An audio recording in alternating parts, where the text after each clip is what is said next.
Nasubukan mo na bang mag-beg for love?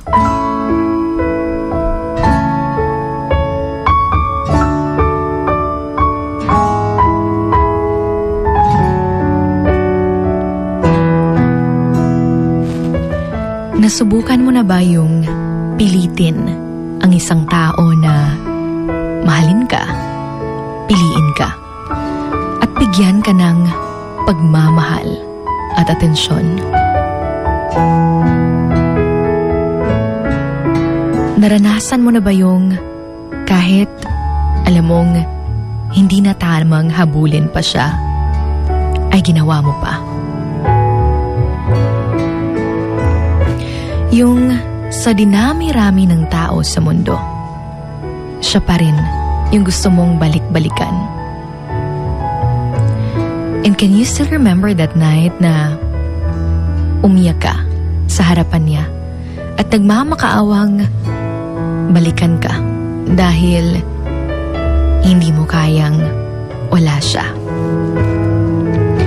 That feeling na nakikipag-agawan ka sa atensyon because you also want to be recognized dahil mahal na mahal mo siya.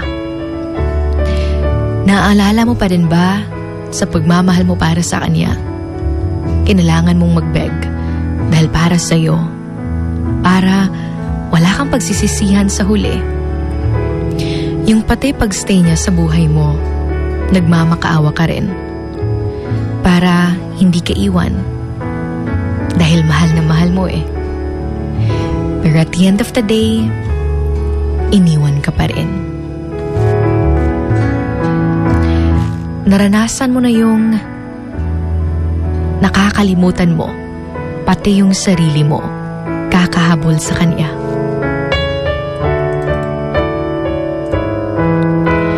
Yung wala kang pake na nagbibeg ka sa kanya dahil yung tanging alam mo mahal na mahal mo siya. Alam kong mahirap pag naranasan natin yun. Yung sasabihin mo sa kanya na huwag mo akong hiwalayan dahil hindi ko kakayanin, o di kaya sasabihin mo sa kanya na alam kong hihiwalayan mo ako, pero huwag muna ngayon dahil hindi pa ako handa, na hindi ko pa kaya na mawala ka. Dumadating man tayo sa point na kailangan nating mag-beg. But remember na after mo yung maranasan, may isip mo na hindi mo pinagsisisihan na nag-beg ka. Although mahirap, but you have learned through it. And you become stronger. At mas naiintindihan mo na yung pagmamahal, na if ever na dumating man, or if ever na dumating na talaga yung taong para sa'yo, handa ka na. Because those experiences from the past molds your heart.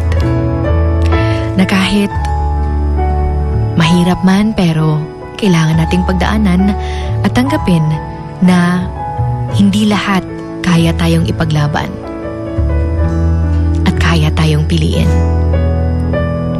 Remember, if nasa point ka na that you're begging for love already, choose to end it. We know na hindi na siya healthy, mentally and physically. Marami yung maaaring maapektuhan. Yung sarili mo, hindi mo na naaalagaan. Pero gayon pa man, kahit hindi ka pinili, at least hindi ka nagsisising minahal mo siya. Kahit niloko ka. Dahil sa taong totoo kang mahal, you don't need to beg for love. For he or she will always make you feel love. Yung pagmamahal na may assurance. Yung pagmamahal na kahit hindi araw-araw may kilig, pero ramdam mo ang totoong pag-ibig. This is Emotions Going Wild. And you're with your Hugot Babe. This is Sugar Dolly.